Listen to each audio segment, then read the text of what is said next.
beleza? Cá estamos nós online. Salve, salve galera! Boa noite para quem já estiver aqui conosco no chat. E eu já vi que a Tati já está. E para quem for depois nos assistir, seja lá qual for outro dia ou o horário, desejo a vocês bom dia, boa tarde, boa noite, boa madrugada.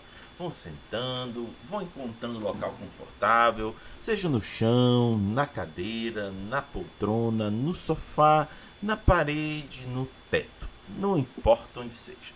O importante é que vocês estejam lado a lado da poderosa garça, pois a garça ela é namoradeira.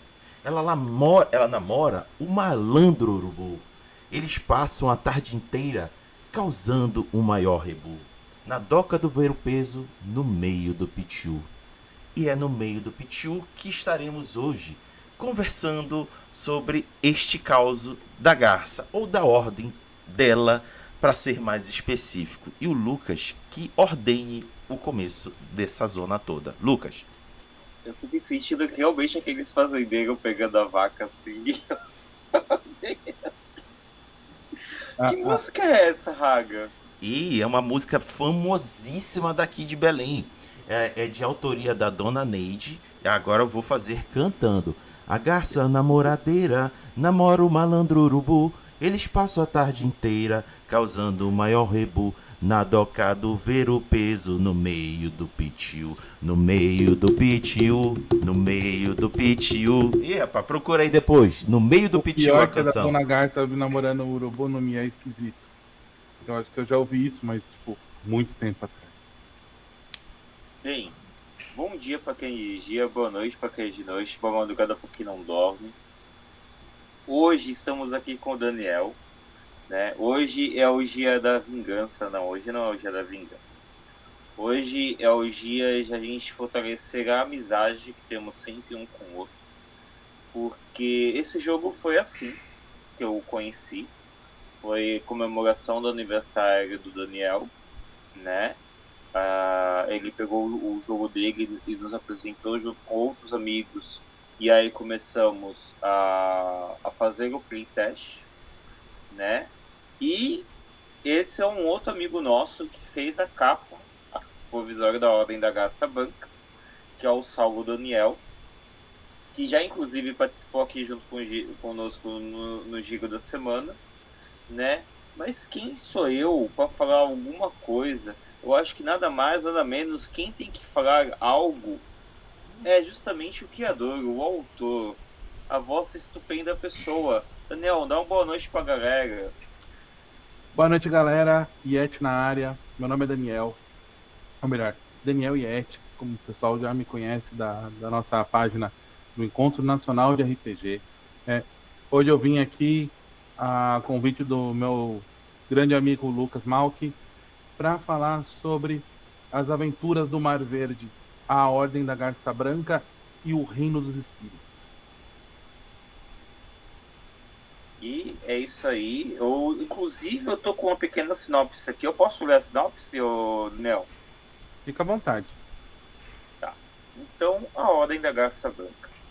Meus jovens, a floresta ardia em chamas com a seca, e éramos perseguidos sem piedade, até que o grande espírito se comunicou com Mayra, uma capivara muito próxima dos espíritos. Ela, acompanhada de suas irmãs, nos conduziu até a grande ilha a leste do Mar Verde, inclusive nos transportando nas costas através das águas salgadas até as terras onde se encontra o reino. Com o passar do tempo, estabelecemos a fortaleza de Ninharal e a cidade ao seu redor, garantindo a proteção do povo e dos ninhos das garças contra os perigos do litoral. Você deve estar se perguntando por que as garças não atacam nossos pequenos, ou como elas permitem que nossos ginetes as montem, certo?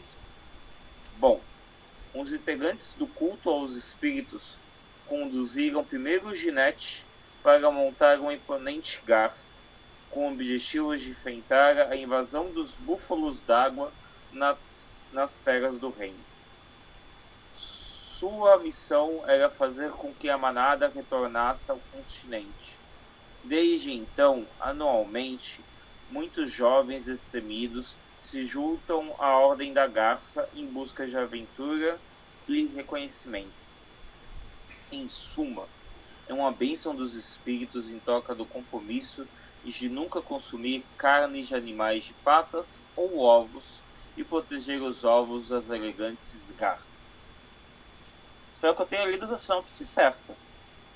É isso aí. Bom, então.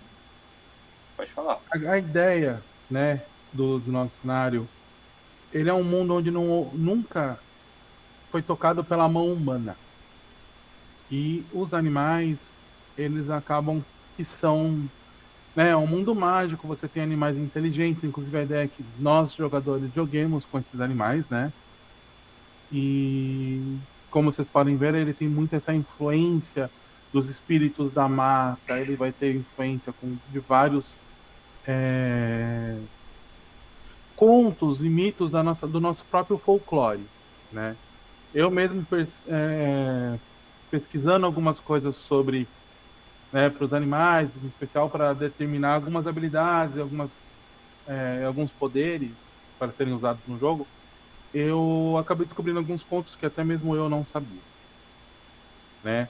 Por exemplo, que o nosso esquilo se chama catinguelê, que é um esquilinho marrom, pequenininho, né? Então, quando vocês pensarem, a manada de búfalo é um perigo tão grande? Então, na verdade, é porque você está pensando que você tem que pensar que todo mundo, o bicho maior que tem é a capivara, e ela deve ter 1 metro de altura, em pé, uma capivara grande. O Lucas, a gente estava jogando, né, Lucas? No meu aniversário, eu falei, uma das coisas que é muito importante quando o narrador passa, né, para os seus jogadores é essa ideia de escala. Porque o jogador está jogando com um sapinho. Aqueles sapinhos que o índio usa para fazer veneno de zarabatana, então, ele é desse tamanho. Eles são minúsculos. Um tapiti, que é uma lebre brasileira, ela é mais ou menos desse tamanho. Eles são pequenos. O saruê é um pouquinho maior se for um saruê grandão. Sem contar o rabo, né? Então, assim, a escala é outra. Tudo é muito maior do que você pensa. Então, você pensa que você é o menor da escala. A ideia é... Sempre quando os aventureiros, né, os animais estão fora das terras do reino, fora da grande ilha, né? Eles estão muito abaixo da cadeia alimentar, tudo pode comer eles. E o que não vai comer eles, talvez pise neles. No caso dos búfalos, né? E sim, inclusive a ligação, a principal espécie, né? O principal animal dentro do reino que lida com o culto aos espíritos, que lida com que tem uma conexão maior, são as capivaras. Parte porque tem um conto, ele não é bem folclore, ele é um conto que ele venceu ele venceu um concurso, agora eu não lembro nem se foi o estado mesmo de São Paulo que fez, onde ele conta a história da fundação, da descoberta do Pátio do Colégio, onde os bandeirantes estavam lá, perdidos na mata, há dias, encontram um velho índio, e o velho índio fala para os bandeirantes que o espírito da floresta mandou ele esperar ali, que ele teria que avisar um aventureiro, um homem importante, que o espírito queria que guiassem eles até o local. E nisso o velho morre e uma capivara aparece e guia eles até o que hoje nós temos o pátio do colégio. Aí vem a parte que, logicamente, o bandeirante faz besteira, mata a capivara, come a capivara, e por isso que São Paulo, segundo a lenda, por isso que São Paulo é amaldiçoado com os problemas que São Paulo tem, né, de alagar e tal. Vai ser sempre uma terra de onde sempre vai ter problemas com alagamentos e poluição e coisa do tipo. Mas eu achei muito interessante decidir colocar as capivaras, além do meme da capivara ser o bicho mais de boa que existe na natureza, né? Essa ligação deles com o espírito. Fora que também, coitadas das capivaras, elas não conseguem montar as garças, né? Por motivos físicos. Elas tinham que ter alguma importância. Já não pode ser ginete de garça, coitada. A garça não aguenta. E imaginou a coitada da capivara subindo em cima da garça? Não, coitada da garça, né? Ela faz. Coitada da garça. Sei lá qual é o barulho que uma garça faz. Esmaga, coitada da garça. Bem, Raga, tá contigo para poder fazer a pergunta. Então bora. Daniel, por que garça? Por que garça? Porque as garças, elas são. Primeiro que a garça ela é um animal muito icônico da nossa fauna. Tá? E elas são muito presentes em quase todo lugar onde tem rio no Brasil. Rio e até mesmo litoral. Né? Ela é um bicho que, se você for ver, ela é um dos primeiros bichos que reaparece quando você tem qualquer melhoria na qualidade do rio. Tem garça no Tietê de São Paulo. Sim. Então ela é um ícone ecológico, né? Além do fato que as garças, elas, como montaria, elas remetem muito àquela coisa épica do Cavaleiro de Dragão. Eu sou uma pessoa muito visual, tá?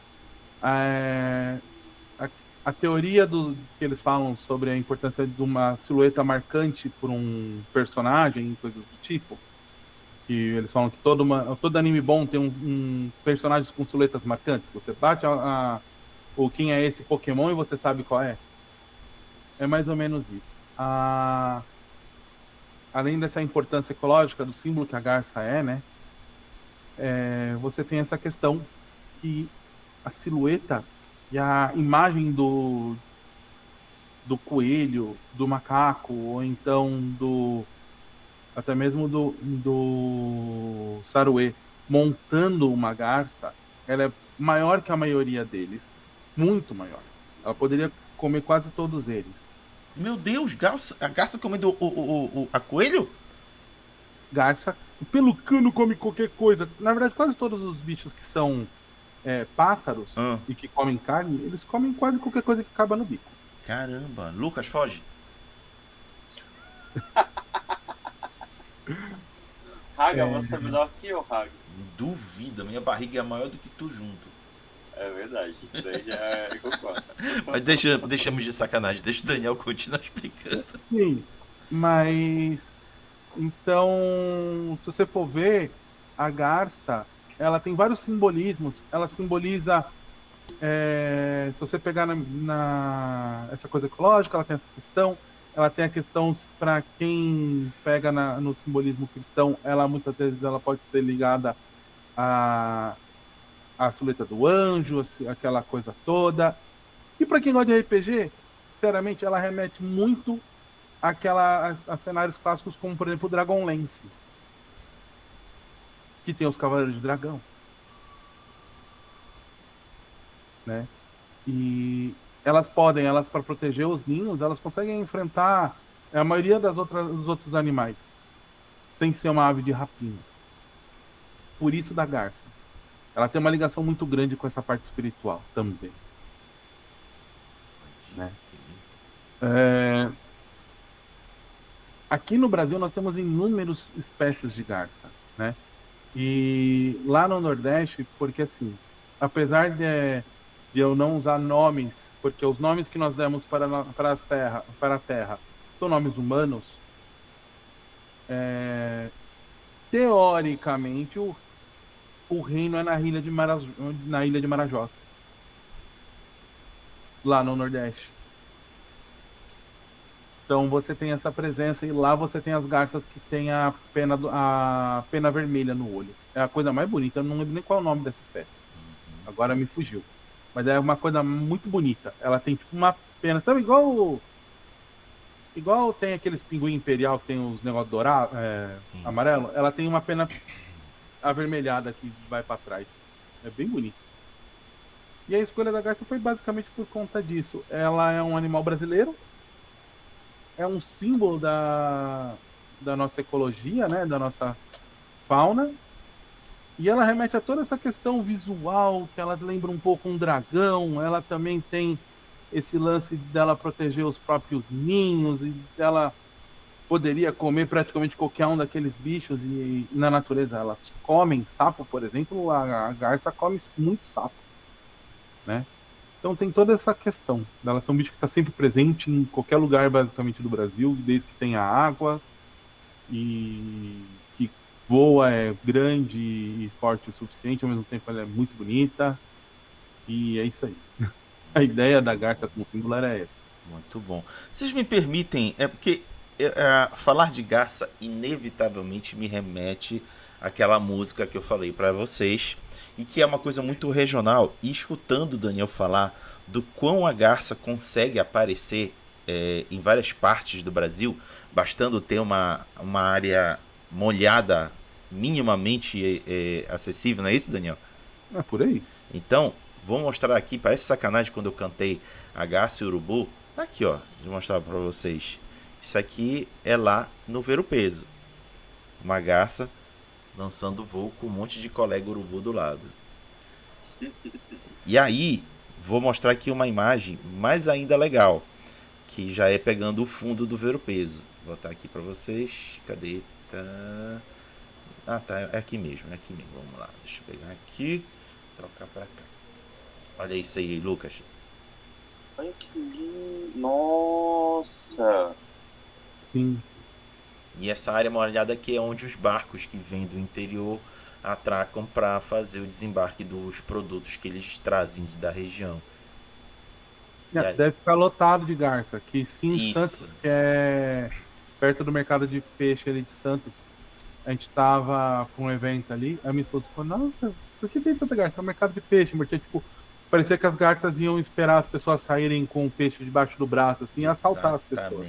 Exatamente. Então, inevitavelmente, falar da Ordem da Garça Branca me fez lembrar de nossas garcinhas aqui presentes no Ver o Peso.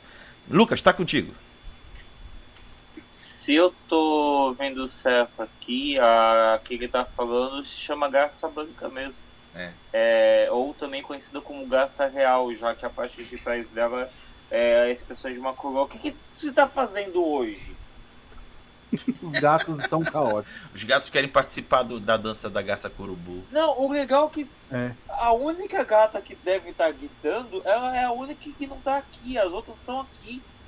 Ela tá brigando com quem? Só se for com ela mesma. Bem. É possível. Ela é laranja? Se ela for laranja, é bem possível. Não, ela é fajola. Daniel, quais são as raças que você pode jogar nesse...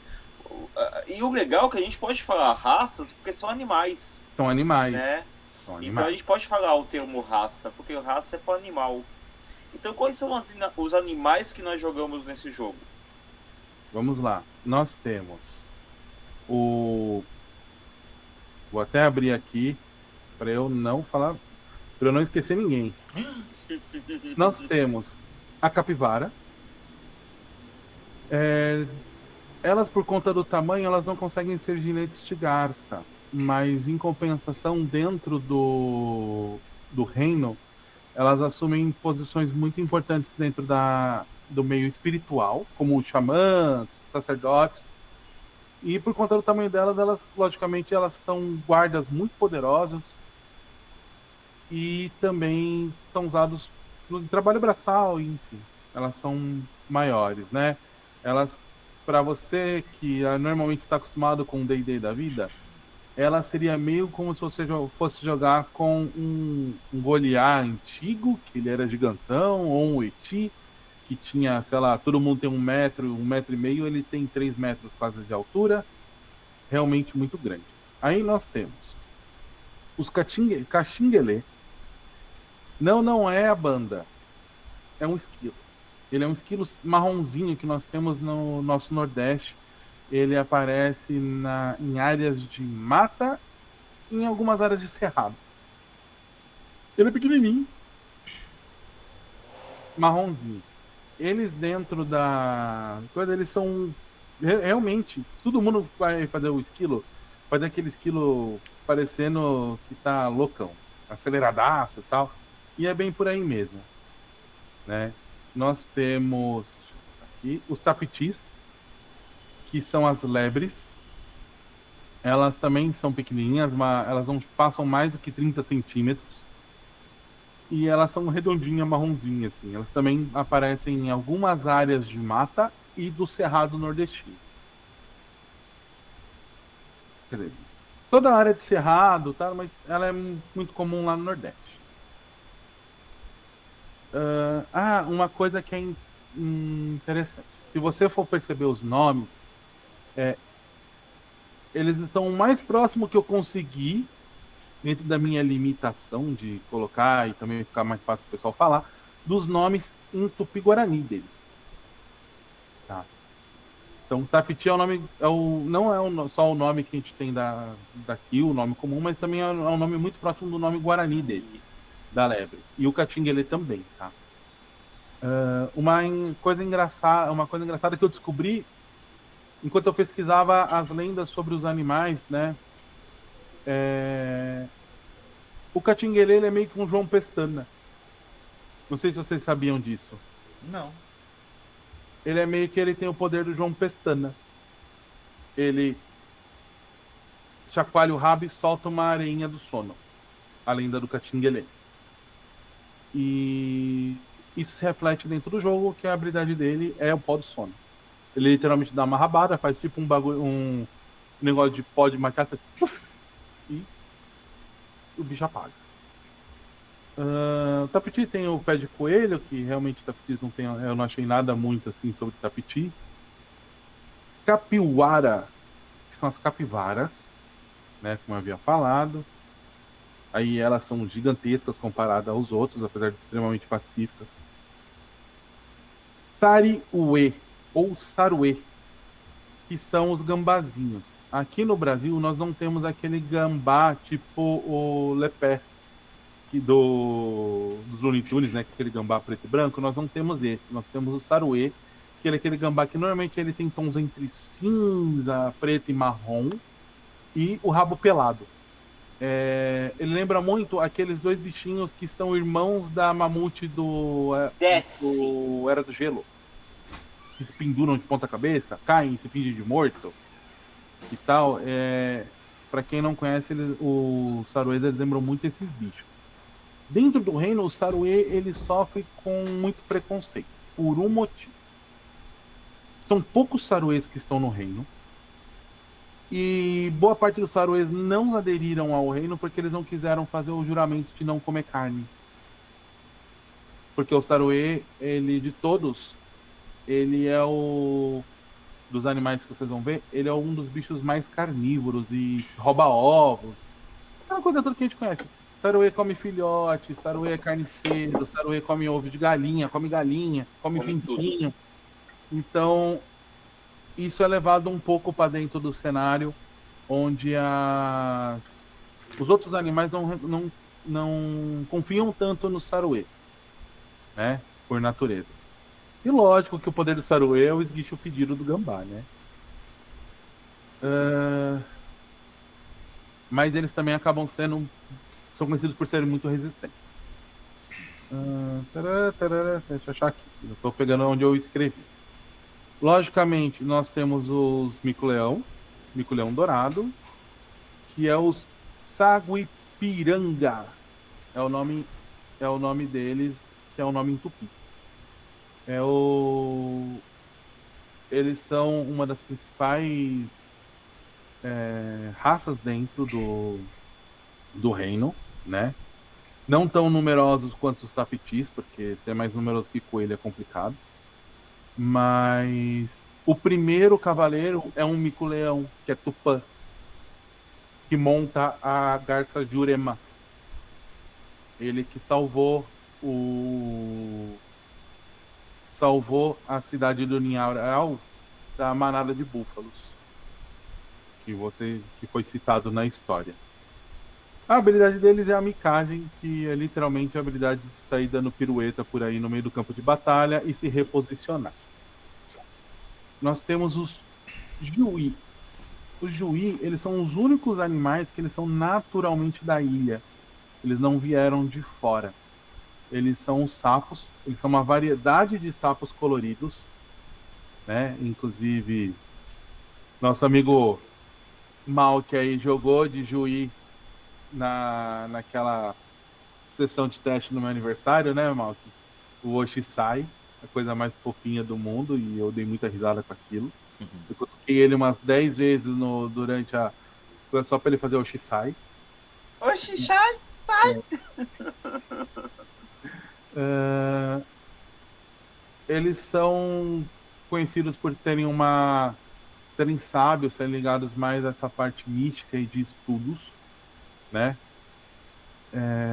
E são de todos o menor dos bichos, né? Eles chegam a medir 12 centímetros. Acho que dá isso, 12 centímetros. Minúsculos. Eles são muito pequenininhos. Esses são os animais, né? São as espécies.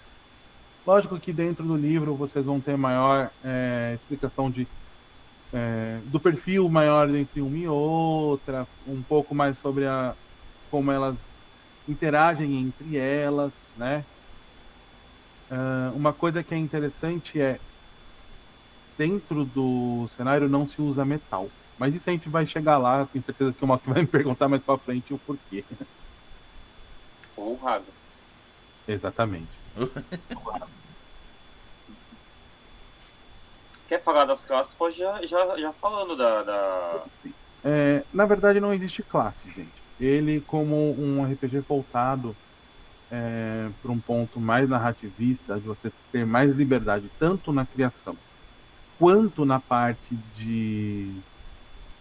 na criação visual e de interpretação, ele não tem classes. Ele é baseado em pontos para você poder distribuir entre os 9 atributos e em dons, em bênçãos.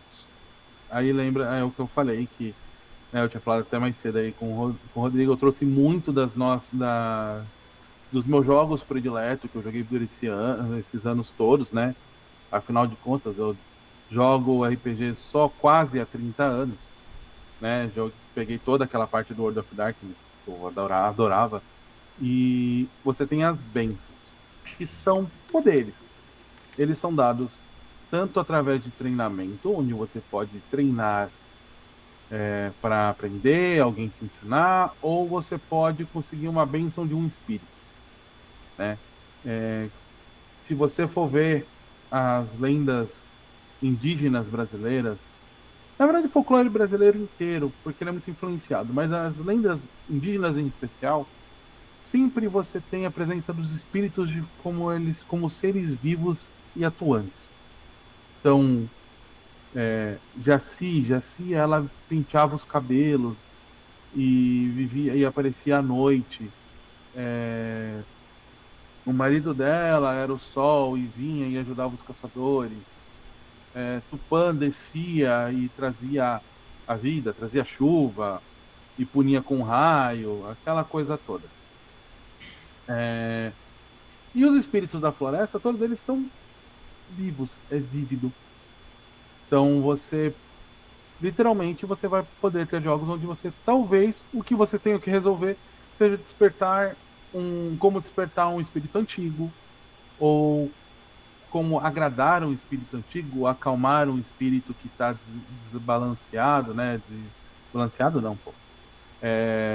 Desordenado, furioso, enfim, ele vai ter essa pegada, essa mistura, tá? Então, uma coisa que eu pensei quando eu comecei a fazer esse projeto foi em duas coisas. Uma, trazer essa brasilidade, trazer essas lendas, né, para cá. Ser um negócio que ele vai, por mais que ele seja num Brasil que não existe, que é um Brasil sem humanos, você vai ter muito da nossa mitologia, do nosso folclore. Que ele seja algo simples, Então, se você for ver, é algo que você vai montar super rápido nas coisas. A ficha você monta rápido, você não tem muita regra com relação a adaga causa 1d4, mas se ela for arremessada, ela soma metade da força, e aí eu tenho um javelin que tem 15 metros de alcance, não sei o quê. Não. O sistema é feito para ser rápido de montagem, com coisas simples, justamente para você ter a liberdade. Se você virar e falar, olha, eu uso um escudo de tartaruga, porque você, como eu falei, eles não usam metal, eles usam muito reaproveitamento de material da própria natureza, né? Então você vai ter muita pedra, sei lá, serra de peixe, sabe, peixe-serra, nariz de peixe-serra, vai ter presa de bicho, presa de cobra. Aí eu fiz um playtest, o rapaz ele tinha feito um mico, mas ele tinha pensado assim, vou fazer o mais perto de um bárbaro que eu consegui. Ele faz Uga e Buga. E eu uso um osso imenso que eu achei. E é isso. Ele usava um fêmur gigantesco. Ele era um mico que usava, acho que era o fêmur da perna de um herbívoro grande. Como arma. E tá tudo bem, porque o sistema ele comporta a seguinte ideia, que categorias diferentes de arma vão dar tem as suas características comuns, né? Tipo assim, arma muito leve, tipo faca, você vai conseguir esconder, mas em compensação ela é a arma que menos dá dano. Em compensação, aquela arma brucutu gigante que você usa com duas mãos, que pode ser um osso imenso, um porrete com uma pedra gigante na ponta, ou um totem, ou o que você pensar, gente. Vocês sabem. A ideia é justamente que vocês possam viajar e fazer o que vocês quiserem. Cada tipo de arma vai dar seu bônus. E o dano é fixo. Porque a gente, às vezes... É legal jogar dado, mas às vezes a gente perde muito tempo jogando dado. E o dado, às vezes, faz com que um azar no dado faz com que uma luta que poderia ser resolvida rápida acabe até mesmo perdendo peso, porque você começa a acertar e tira um no dado. Aí você acerta e tira um no dado. Aí um bagulho que era pra ter resolvido em 2 turnos, você tá lá. Trocando dado, errando dado, fazendo dado sair baixo e... Putz, é irritante. E a ideia do jogo não é ficar perdendo tempo nisso. A ideia é que, assim como na natureza, apesar da capa estar muito bonitinha, né? Ela tá passando ainda uma coisa muito infantil. A ideia dele é para ele poder, é um jogo que ele pode transitar. Tá? Ele é um jogo onde você vai poder usar. Se você quiser, como professor, usar ele para trabalhar consciência ecológica, esse tipo de coisa, você consegue dentro de uma sala de aula. Ao mesmo tempo, se você quer jogar ele como uma questão mais pesada de sobrevivência e predador e aquela coisa, você pode. Então, o sistema dele de combate, eu acho que eu consegui acertar num ponto onde os combates são rápidos, ao mesmo tempo eles conseguem ser épicos, porque quase tudo é maior que você e tudo é muito perigoso, né? Vocês mesmos praticamente tiveram não, vocês não enfrentaram cobra, vocês enfrentaram os lagartos, né? A gente enfrentou gargatos e a gente ia enfrentar uma onça. Uma onça. E aí, no fim das contas, quem enfrentou a onça foi o espírito da preguiça. Porque vocês despertaram um espírito antigo de uma preguiça gigante. Isso. Então, eu acho que assim, a minha ideia era que ele pudesse ser tanto um jogo que pudesse ser usado em sala de aula para passar folclore, consciência ambiental, essas coisas todas, porque quando você trabalha com essa questão dos espíritos da mata e de como algumas coisas afetam até mesmo fisicamente os animais, dessa corrupção devido às vezes, a lidar com o metal, a atração que o metal causa, dá para você trabalhar muita coisa com relação a isso.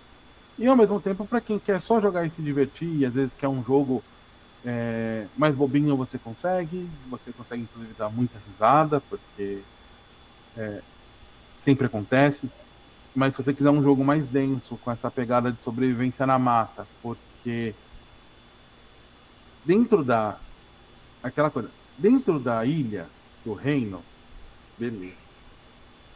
Todo mundo é amigo, todo mundo é bonito, vocês sabem o caminho, tem uma meia dúzia de trilha, você vai. Você vai trocar, cruzar com um bicho, o bicho também não vai te comer, né? Do litoral pra lá é terra de ninguém. Mal você tem pouquíssimos povoados, espaços, né? Tanto que quando vocês ouviram, né, na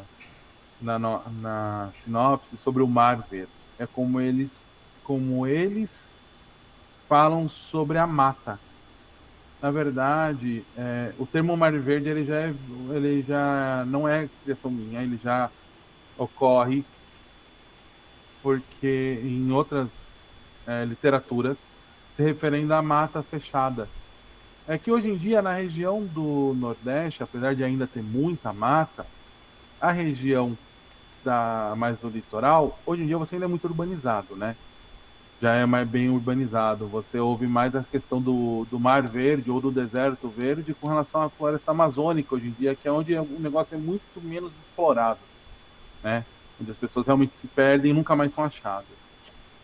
Mas a ideia é essa. É um lugar tão grande que a gente já se sente pequeno. Vocês já entraram numa área de mata fechada sem trilha, sem demarcação. Realmente, mata fechada. Sei lá, você foi fazer uma trilha, alguma coisa. Não. E, puta, você olhou para cima, você quase não via céu. Porque a mata virgem, né, ainda mais quando você está na Mata Atlântica ou a Mata Amazônica, você olha para cima, você está sempre numa coisa meio de penumbra. Porque a vegetação ela é tão densa que o sol quase não passa. Então aquela coisa que vocês falam que é meio que o pessoal fala, puta, se perder na mata é um negócio sufocante, é por conta disso. Tem regiões na mata que assim, durante o dia não é muito claro. E de noite é escuro de verdade. E tudo é meio parecido. E tudo tá querendo te comer. Sabe? Então a ideia, você extrapola isso. Porque você humano já é assim. Imagina se você tivesse 12 centímetros, que é o tamanho de um Juí. Toda essa escala é muito maior, porque você realmente está na cadeia alimentar do local. Entendeu? Antes de eu passar por Raga, dar uma boa noite aqui para uma pessoa bem especial que está aqui conosco no chat, que é o Tarcísio Lucas, o nosso grande mestre do solo, né? É uma honra estar contigo aqui junto no chat. Fiquei bem feliz com isso. E Raga, tá contigo. Daniel, tu fizeste inclusive uma longa explanação das propostas de classes, raças e tudo mais. Como você idealiza a viabilização da proposta do jogo através de mecânicas? Naturalmente, o sistema. Como é que você está aí vislumbrando? Vamos lá. Ele é um sistema baseado no D10. Mas ao contrário do que a gente está acostumado em sistemas de D10, onde você joga Parada de dados.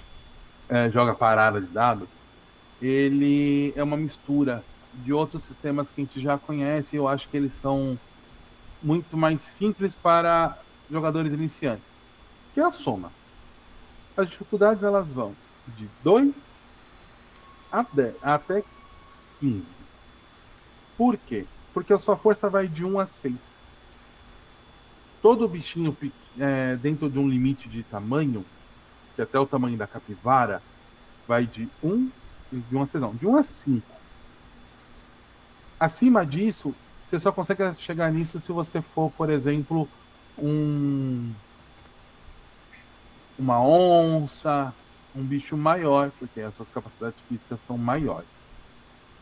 Então, você é muito simples. Você joga o D10 e soma o atributo que o narrador, né, o orador, vai te delimitar ali, né? Muitas vezes eu sei que muitas vezes, dependendo de como o jogador vai pretende lidar com a situação, você pode estar utilizando coisas diferentes. Você pode pedir um teste de raciocínio ou um teste de destreza para uma situação, por exemplo, como se esgueirar, né? Então você vai jogar dentro de uma dificuldade. Aí, por exemplo, eu vou pular daqui e ali. Legal. Só que eu tenho espaço para pegar, eu tô com equipamento leve e tal, eu tenho espaço para pegar impulso para correr. Então você joga com vantagem. Aí você joga com 2 dados e escolhe o maior. E essas vantagens elas podem ir, né? Se você tiver poderes, habilidades que vão te dando, acumulando mais vantagens nessas coisas, você vai jogando mais dados e escolhendo o maior entre eles. Se você tirar um 10 é um sucesso épico, um 1 é uma falha sempre, né? É uma falha catastrófica que a gente fala. É aquela situação do vou correr, vou pular, e o cara sai correndo, escorrega na beira da piscina e cai e passa vergonha ainda. E coisas desse tipo. Sempre rolam umas coisas muito engraçadas. E é legal quando o jogador ele acaba aproveitando, né? Lembrando das próprias habilidades dos animais. Lembre-se disso, você é um bicho. Você tem cauda. A maioria deles, inclusive, tem cauda pêncil. Então você tem algumas coisas, tipo assim, o narrador pode querer dar vantagem de nado pro Juí, porque ele é um sapo, ele nada muito bem. Pra capivara, porque a capivara nada bem. Vai dar, sei lá, bônus de salto pro macaco, porque o macaco pula, é um grande escalador. Enfim. Eu deixo isso em aberto no livro para dar possíveis vantagens pela própria habilidade que o animal teria naturalmente. E as condições. Assim como a desvantagem funciona mais ou menos da mesma forma. Eu estou tentando, sei lá, mirar para acertar com a zarabatana numa fruta, num pássaro, enfim, num alvo. Mas aí eu não tenho uma linha de tiro clara, a floresta é muito fechada, eu jogo com desvantagem, eu vou jogar os 2 dados e escolher o menor. Além a loja fechada tá à noite, ou a coisa tá fechada e tá rolando um rebuliço, uma correria, um combate ali no meio do coisa, eu tô querendo acertar um negócio do outro lado do campo de batalha. Beleza, então, tá longe, tá mal, joga com 2 dados e 3 dados e escolhe o menor. Quanto pior a situação, você vai acumulando para mais ou para menos.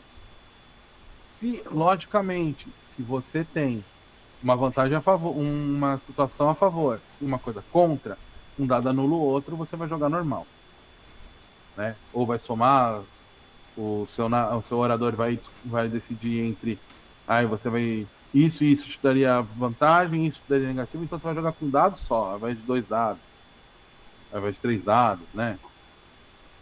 Então o sistema ele é simples, ele é bem simples e ao mesmo tempo ele acaba lidando com quase tudo. Então você não tem exatamente, tipo, eu não vou ter que gastar pontinho com, tipo, eu quero saber pescar, pontinho pescar. Não, o seu narrador vai poder falar, não, olha, isso é uma coisa de destreza, isso é um negócio de raciocínio. Deixa eu até abrir aqui, que a minha cabeça é tão ruim que às vezes eu esqueço até o nome dos atributos. Desculpa, gente, minha cabeça é horrorosa. Não é muito boa com nome com nada. Vamos lá. Por exemplo, vamos falar a situação lá. Vamos fazer uma situação de tratar um curativo. Fazer um curativo ali, tratar do seu amigo que está ferido. Talvez você possa pedir que, através de pesquisar os sintomas, não sei o quê, você pode pedir um teste de erudição para ele saber como cuidar daquilo, ou um teste de empatia, porque empatia dentro do sistema ele vai lidar com todas essas coisas de cuidado, entender os outros, sentir como o outro está, logicamente perceber mentira e esse tipo de coisa. Então vamos dar um exemplo, tipo assim, aí eu tenho que descobrir como eu vou tratar porque o Oshi tá com dor de barriga. Putz, Oshi, o que você comeu? Ah, eu não sei, eu comi mosca igual todo dia. Ah, tá bom. Aí um vai pegar e vai tentar descobrir através dos sintomas, enquanto o outro vai pesquisar nos livros. Um jogaria erudição, o outro jogaria empatia. Aí o cara que está só tentando descobrir pelos sintomas, ele está ali, não tem muito como auferir, né, e tal. E aí ele jogaria com desvantagem. Enquanto o cara que tem a erudição, lá que vai jogar por erudição, ele tá com acesso aos livros, ele tem, sei lá, tá com acesso aos livros, ele tá com acesso a algumas coisas desse tipo, ou então até mesmo alguma coisa sobre o background do personagem. E aí o narrador fala, não, tá bem, joga com vantagem. Aí eles vão jogar e eles vão descobrir, sei lá, o Oshi comeu a mosca roxa que causa indigestão e é por isso que ele tá com dor de barriga. Um exemplo bobo, né? Mas é isso aí. E com relação a combate, é a mesma coisa. Né? Normalmente combate eles vão ser resolvidos com jogadas com relação às armas. Né? Normalmente é sempre força ou precisão. A não ser quando você está usando alguma bênção, né? Que é um poder. E aí é muito simples. Armas leves causam menos dano e são ocultáveis. Quer dizer, armas pequenas, armas de distância, a maioria delas causam o mesmo dano. Que são as armas tipo arco, flecha, tal. A zarabatana ela causa menos dano porque ela é ocultável. Aí você tem a arma leve que você consegue usar com a precisão, no acerto ao invés da força. Aí você tem a arma pesada que causa muito dano, mas você tem que usar com as duas mãos. E aí você usa força, só pode usar força nela. E aí é com o jogador, tipo assim, ai, eu quero, que nem eu falei antes, eu quero usar uma lança pesada que na ponta dela é um nariz de peixe-serra. Cara, beleza, pode fazer. Ela é o quê? Ela é pesada? Ela é grandona, pesada. Se ela pegar, vai fazer um grande estrago, é tipo uma alabarda. Então, beleza. Você tem lá, é uma coisa de madeira com a ponta da serra, do peixe-serra lá amarrado. Então, visualmente, todos vocês são diferentes. E o sistema acaba abraçando isso, né? Porque eu me sentia muito preso. Às vezes, quando eu ia jogar, por exemplo, a maioria dos sistemas, né? Até mesmo os sistemas que eles eram considerados narrativistas e tal, eu ficava muito preso, do tipo, putz, tá, vou fazer um ladino. Todo ladino usa cimitarra. Todo ladino vai usar rapieira. E toda rapieira é uma rapieira assim. Porque se ela for diferente, aí ela tem um negocinho diferente, o sistema tem que alterar. Poxa, isso é chato. O sistema que já fala assim, ó, você é livre. Desde que não tenha metal, você é livre. O negócio é um espinho é um espinho imenso de árvore. Beleza, é um espinho imenso de árvore. É a sua adaga. Seja feliz. É a presa de uma serpente que o seu avô conseguiu derrotar quando era mais novo. E ele te deu quando você conseguiu entrar pra guarda. Incrível. Vai lá. Usa uma adaga em cada mão e luta com as duas armas. Então o sistema ele é pensado para você ter essa liberdade em especial com relação à sua aparência, né? Que eu acho que é algo que ajuda bastante a gente. As armaduras seguem essa mesma lógica. As armaduras elas te dão proteção. Espera aqui, se eu tinha mudado e mudei uma hora, mudei outra hora e agora eu lembro como eu deixei pro final. Espera aí. Devia ter revisado isso antes de vir hoje, né? Vergonha. Relaxa. Mas as armaduras também, elas são divididas entre leve e pesada, sendo que as leves você adiciona a sua precisão, na sua defesa e as pesadas não. Só que as pesadas, elas realmente têm uma vantagem muito grande de defesa, né? Então, sei lá, vou fazer um personagem para ser aquela coisa mais. Sou uma muralha Sou uma muralha de defesa e vou ficar. Sou enorme, grande e pesado. Você usa uma armadura pesada. Às vezes você usa um capuz tartaruga, uma armadura feita de lascas de árvore. Ao estilo que você tinha, por exemplo, as armaduras de samurai, né? Samurai usava armaduras feitas de madeira, né? Era madeira com bronze, eu acho, que eles usavam para prender as escamas e tal. Sim. Então, sistematicamente é isso. E aí você gasta pontos de experiência para melhorar o personagem ou comprar poderes novos, né? Então, assim, muito simples, é um sistema bem simples, que a ideia é muito mais você ter liberdade criativa, né? Eu lembro que no nosso jogo, né, eu até falei, gente, eu não lembro quem é que tava jogando de Saruê. Quem tava jogando de Saruê? Era o Zé, não era? Era o Zé. Aí o Zé, aí tinha o Barba. O Zé estava Barba. jogando de Saruê. E aí Isso. vocês estavam sendo cercados pelos lagartos. Aí ele falou: eu consigo acertar os bichos feridos neles de uma vez? Eu, olha, não deveria. Mas vamos fazer o seguinte: você joga e não vai dar o mesmo efeito, não vai ter um efeito tão forte. Mas se a sua ideia é distrair eles para vocês correrem, talvez dê certo. Aí eu lembro que ele fez tipo um golpe de capoeira girando assim, jogando os guichos nos bichos. E aí os bichos ficaram lá engasgando com aqueles guichos nojentos do gambá e vocês deram no pé. E a ideia é exatamente essa: é você ter liberdade para criar, liberdade para agir, não ficar engessado em regrinha. Entendeu? Ele é um sistema narrativista. Eu acho que assim, o sistema é isso, gente. É algo bem assim. Perfeito. Obrigado pela explicação. Lucas! Bem, é bom, a gente já deixou bem focado nessa parte do metal. Mas em si, o porquê que não pode o metal? Tá, vamos lá. Na história da humanidade, a gente sempre teve muitos problemas causados pelo metal, em especial aquele metalzinho dourado que o pessoal vai para as Olimpíadas de 4 em 4 anos para tentar ganhar medalhinha de ouro, não é? E quanta maldade já não foi feita pelo desejo de conseguir prata, ouro, cobre e todos os tipos basicamente de metal que se precisava para construir as coisas no nosso mundo. E isso dentro do cenário, ele se manifesta de uma forma onde com o tempo o animal ele vai sendo afetado pela loucura do metal, pela praga do metal.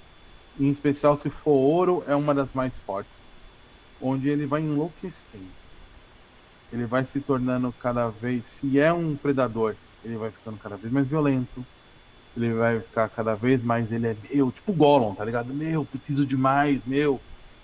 Ao ponto de que, por exemplo, animais grandes como os senhores da guerra, que são normalmente lobo-guará, onça, e outros, né, normalmente predadores da região ali em volta da mata e do cerrado, eles são chamados de senhores da guerra porque eles escravizam animais menores e que conseguem se defender com mais dificuldade deles para garimpar ouro. Além do problema mental, isso se manifesta no corpo. Como você lembra que aquele vilão, a onça, ela era uma onça negra com marcas douradas em volta de onde deveria haver as suas manchas. Porque toda onça negra ela é uma onça com melanismo, que é o que acontece é que onde é amarelo na nossa onça é preto. E as manchas estão lá, mas estão escondidas no preto. Então, isso se manifesta. Então, a mínima exposição a ouro pode causar, começar a causar esse envenenamento na cabeça e no espírito do animal, gerando até mesmo problemas maiores, né? Você tem os desalmados, que são animais que se perderam totalmente para essa questão do metal. Não é exatamente, é um metal específico e extremamente raro. Eles foram um dos motivos do porquê que o espírito teve que guiar os animais para o reino para conseguir segurança, porque esses desalmados, eles são animais que ficaram tão perdidos pelo contato com o metal, com essa loucura causada pela ganância, que eles estavam, a ganância se manifestava não só na questão de querer mais metal, ele tinha a ver também com a questão do eu preciso comer, eu preciso proteger o que é meu, eu preciso desesperadamente. Então eles matavam sem precisar comer, comiam até se fartar, destruíam, afastavam, geravam um monte de problema, eles eram extremamente violentos, causando um desequilíbrio gigante na natureza. E isso é um dos principais motivos. Normalmente é uma das grandes coisas que você acontece. Por exemplo, existem piratas dentro do cenário. Eles normalmente, quando se fala de pirata dentro do cenário da Ordem da Garça, ela vem da Baía de Todos os Santos. Na verdade, de Todos os Espíritos. Todos os Santos seria o nome nosso, né? Então é a Baía de Todos os Espíritos, que é ao sul. E ali você tem. Ela é liderada por uma ariranha. Para quem não conhece a ariranha, elas são as nossas lontras, só que elas são grandonas. Elas têm. Acho que ela é um bicho de bem uns quase 20 quilos. Ela é entre 10 e 20 quilos. Então ela é grandona, ela é tipo uma lontra. E ela tem essa questão, ela não é tão louca assim, mas ela movimentou toda uma cidade através de pilhar os outros. E ela causa um monte de problema, entendeu? Você tem poucos animais que realmente conseguem resistir a essa influência do metal em cima deles. Por isso que ele é tão perigoso.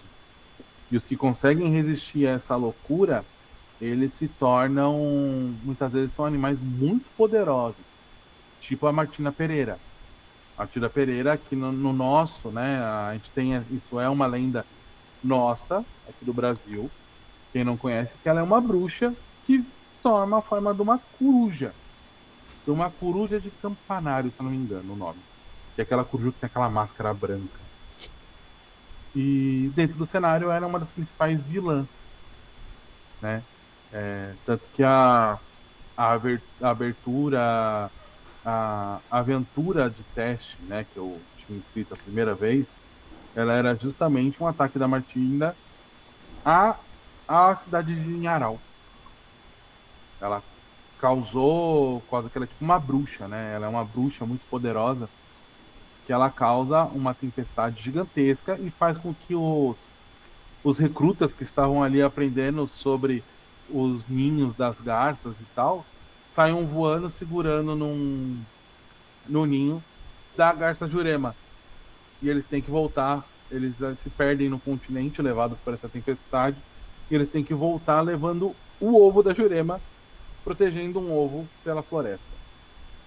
Imagina o caos que isso é.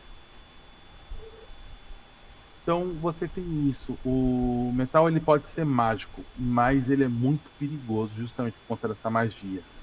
Ele carrega muito poder.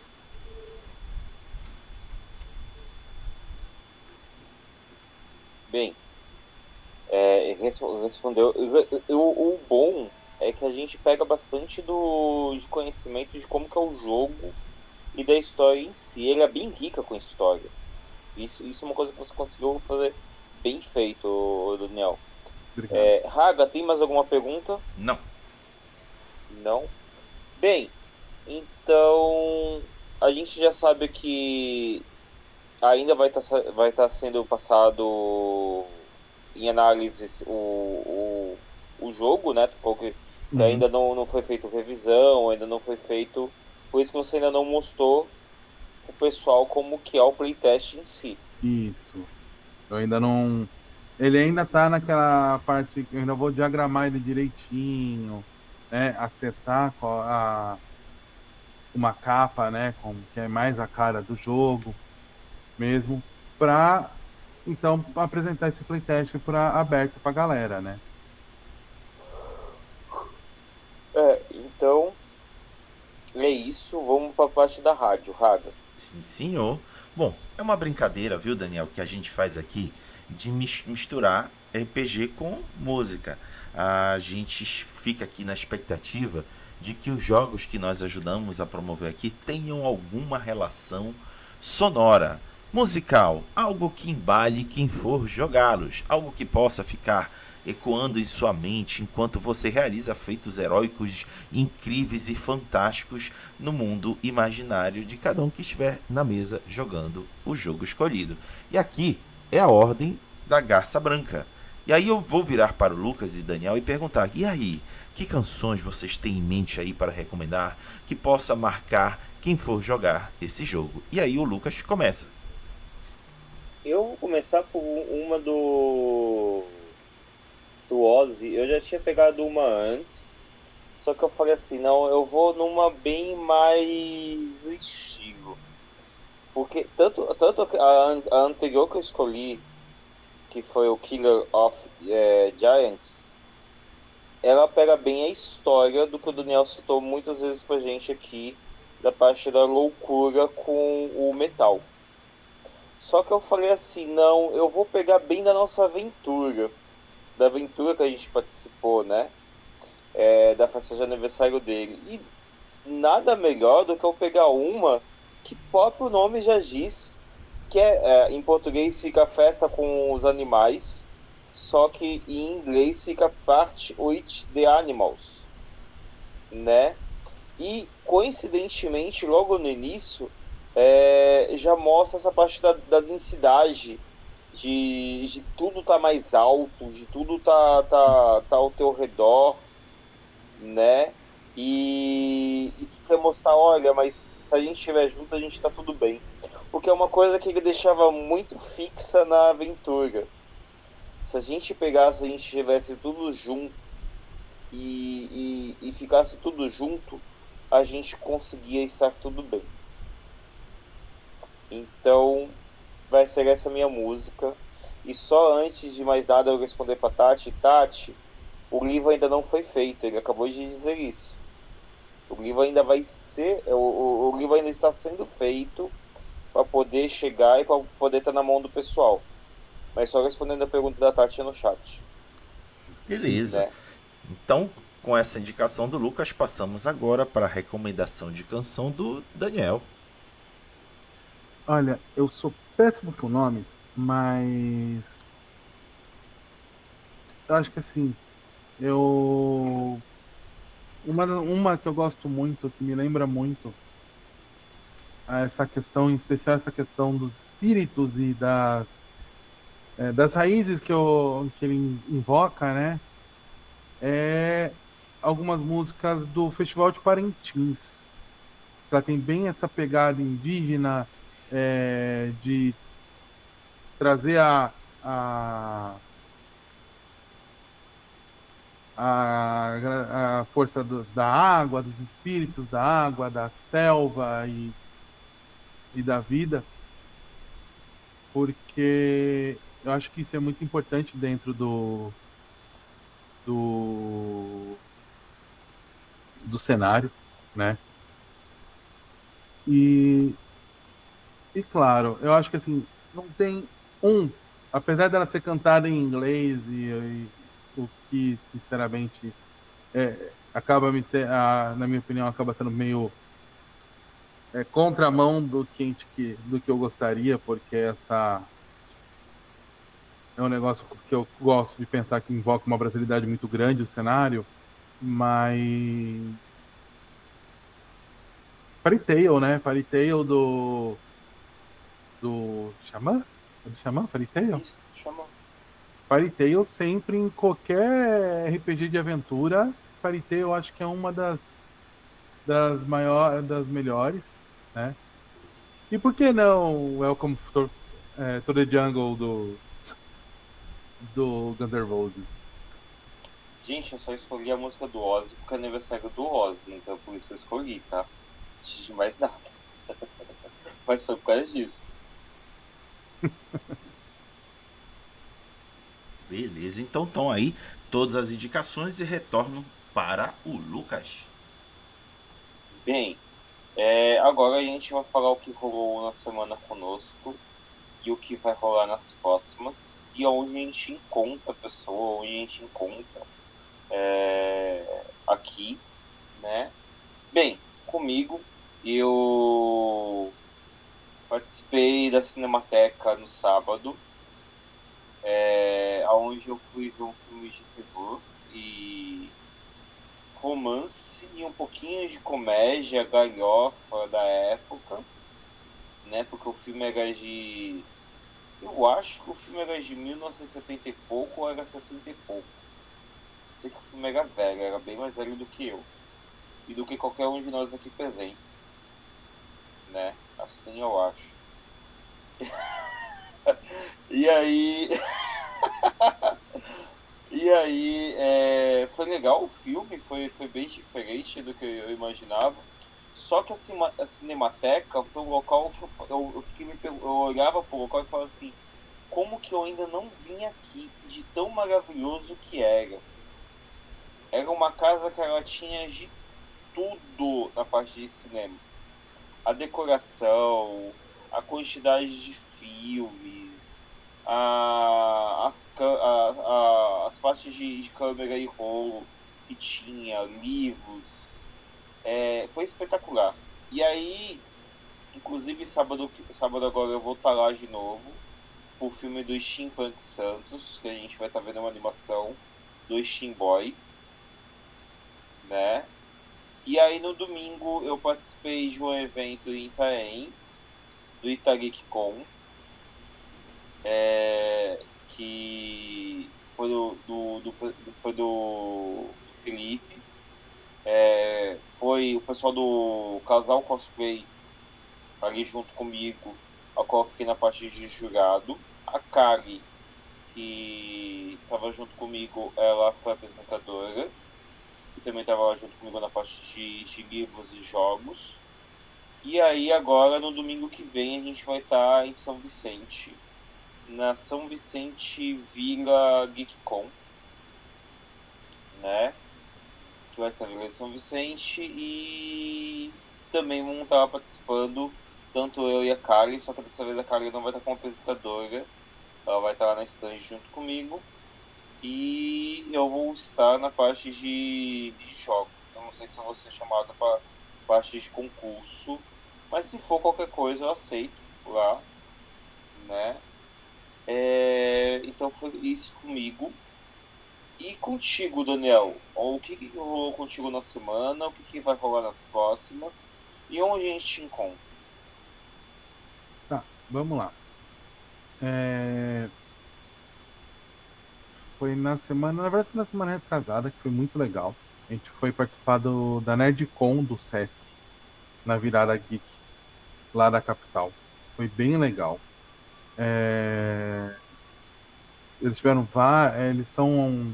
Quem organizou é a primeira vez que o pessoal do conglomerado de RPG está fazendo, né? O pessoal que trabalha ali junto com o Morris. Foi um trabalho muito bonito, foi bem legal, apesar de não ter tido tanta divulgação, parte porque foi pelo Sesc, e o Sesc queria que a divulgação fosse só por ele, né? Mas tinha jogos para todo mundo, RPG para todo mundo, algumas rodas de conversa ali sobre representatividade dentro desse meio geek, que é legal, de quadrinhos e tal. E uma coisa que eu achei interessante é que eles fizeram uma oficina de cosplay de baixo custo, Show. né? Que eu, o Lucas, o Rodrigo, né? Que a gente tá tudo na casa dos 30 e pouco, né? Para vocês, a maioria que tá vendo a gente, vocês devem achar que a gente é velho. a gente tinha os cos pobres, né? Tinha até concurso de cos pobre. Mas aí o pessoal problematizou o nome, né? E agora é cosplay de baixo custo, o que é muito legal, porque tem muito cosplay feito com essas técnicas de baixo custo, que dá de 10 a 0 em cosplay comprado, em cosplay que o cara gasta 3, 4 mil reais para fazer uma armadura, sabe? Porque o cara põe a mão na massa e consegue fazer uns trabalhos muito bons, sabe? Eu acho que aquela máscara aqui com silver tape e carinho dá para fazer qualquer coisa, é por aí. Papelão e silver tape dá para fazer qualquer coisa. E além disso, né, o que a gente vai ter? Essa semana, no sábado, a gente vai ter o nosso primeiro torneio oficial de VTS aqui em Peruíbe, né? O que é bem legal, que é o meu primeiro torneio como organizador, né? A Peruíbe hoje em dia, agora, ela é, por assim dizer, território dentro do cenário nacional. E nós definimos a data do próximo Encontro Nacional de RPG, daqui de Peruíbe, que vai ser na primeira semana de junho. Vai ser muito legal, vai estar com bastante novidade também, mas eu ainda não posso falar detalhes. Inclusive, fala das entrevistas. Teve entrevistas contigo no canal? Verdade, verdade. Ontem nós tivemos entrevista com o Leandro, do. É Reino Ametista? Nossa, Isso. fugiu o nome. Tá Isso tão mesmo, Reina da Ametista. que eu tô cozido, gente. Desculpa. Do Reino Ametista, onde a gente falou sobre o board game deles. E para quem curte aí board game e RPG, é uma boa saída. Porque ele tem. O jogo ele é o jogo, mais o cenário. E o jogo em si, ele junta muito daqueles jogos estilo Adventure Quest, né? Que é o de Dungeon Crawling. Você tá. É a gata, ó. A gata aprontando. É a gata apontando que ela do nada apareceu aqui com a cabeça dela, faz você que aparecer, então não aparece, vai. Agora ela tá querendo mostrar o rabo pra vocês. É isso aí. E eu acho que é isso. Essa semana, eu acho que as novidades dessa semana foram essas. Vai ter algum novo vídeo pelo Encontro Nacional de RPG? Ou lá no Toca do Yeti? Ou ainda não tem nenhum outro vídeo? Não, a gente ainda não está com nenhum vídeo programado sobre o, né, do encontro, mas logo logo vamos ter. Logo logo a gente começa a jogar um pouquinho do que vai ter e mostrar para o pessoal, né? Mas quem acompanha nossas redes sociais já viu que esse ano a gente fechou parceria com a Sora, né? A mesma organizadores do São Vicente Cidade Geek, para a gente conseguir trazer um evento maior ainda e melhor ainda para todo mundo aqui da região. Eles estão, a gente, o Pablo conversou comigo, só que como desse bagulho da morte do meu pai, eu desabei, então aí eu não consegui correr atrás mais, né, então, logicamente, o Pablo conheceu meu pai, tudo, ele compreendeu isso, Ah, sim. do lado bom. Porque eu e o Pablo, a gente se conhece desde a infância, né, Uhum. a gente se conhece há muito tempo. Sim. Mas Gente fina. sim. Mas cara, eu gosto pra caramba tanto do São Vicente Cidade Geek e tanto do encontro. E dessa vez eu quero ver se consigo ir. Né? Dessa vez. Né? Porque eu espero que não tenha um evento no mesmo dia. E se tiver um evento no mesmo dia, desculpe qualquer outro evento. Mas dessa vez, tanto eu e o Alexandre, a gente vai pro Encontro Nacional de Peruíbe. Isso é uma promessa. Uhum. Quem sabe a gente não vai estar com mesa do Ordem da Garça lá. Né? Sabe, até lá eu já lancei, vamos ver. Vai depender dos feedbacks do playtest. Eu gostei bastante quando eu joguei. Então é isso, Raga. A gente pode ir para a parte da despedida. Então bora. Daniel, prazer em conhecê-lo. Foi bom tê-lo aqui falando sobre o seu jogo. Quero também agradecer a todo mundo que esteve conosco aqui no chat, principalmente a Tati e o Tarcísio, que nos prestigiaram acompanhando a gente pelo chat, e a todo mundo que assistiu o nosso vídeo até aqui. Muito obrigado a todos, e agora convido o Lucas e o Daniel, tradicionalmente junto comigo aqui, fazer a despedida dizendo, digam tchau Lilica. Tchau Tchau, Lilica. Lilica!